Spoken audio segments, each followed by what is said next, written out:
अति कड़वे, अति खट्टे, अति नमकीन, अति गरम, अति तीखे, अति रूखे और अति दाह कारक आहार अर्थात भोजन के पदार्थ राजस मनुष्य को प्रिय होते हैं, जो कि दुख, शोक और रोगों को देने वाले हैं।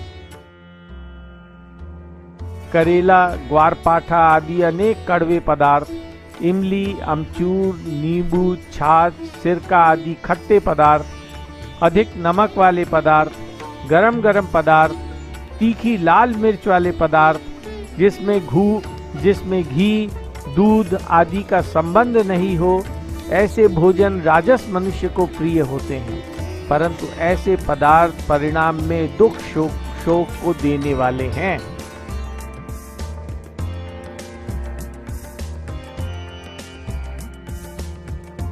जो भोजन सड़ा हुआ, रस रहित, दुर्गंधित, वासी और झूठा है तथा जो महान अपवित्र मांस आदि भी है, वह तामस मनुष्य को प्रिय होता है।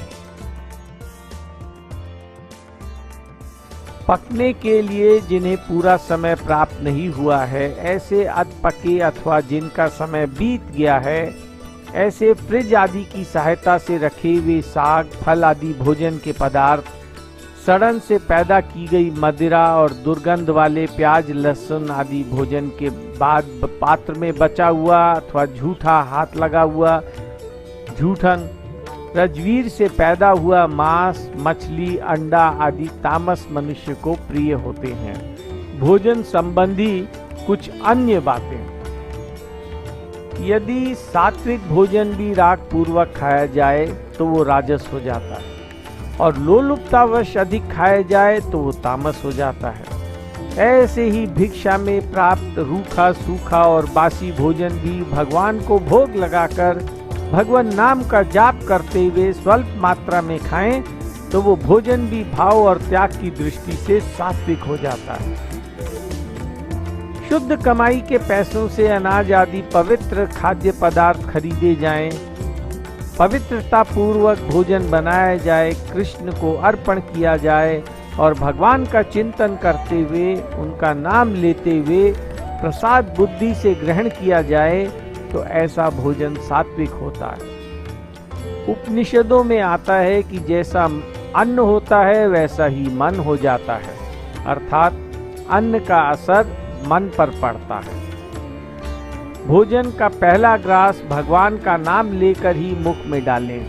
प्रत्येक ग्रास को चबाते समय महामंत्र को 2 बार बोलें और फिर निगलें। 2 बार मंत्र का नाम लेने से 32 बार भगवान का नाम होता है। हमारे मुख में भी दांत 32 ही हैं। इससे भोजन सुपाच्य और आरोग्यदायक हो जाता है। थोड़े अन्न से ही तृप्ति हो जाती है और भोजन भी भजन बन जाता है और भोजन भी भजन बन जाता है। मनुष्य को चाहिए कि भोजन करते समय मन को शांत तथा प्रसन्न रखे। मन में क्रोध, लोभ, मोह आदि वृत्तियों को ना आने दे।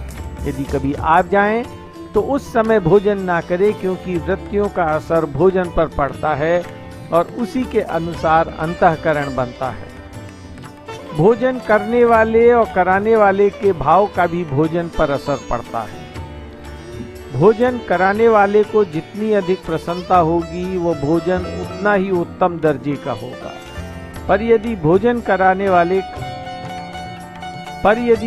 करने वाले का भाव है कि मुफ्त में भोजन मिल गया, इतने पैसे बच गए, तो उसके स्वार्थ भाव के कारण भोजन मध्यम दर्जे का होगा। और यदि भोजन कराने वाला गुड़ के भोजन कराता है और करने वाले का भी स्वार्थ भाव है तो वो भोजन निकृष्ट दर्जे का हो जाएगा।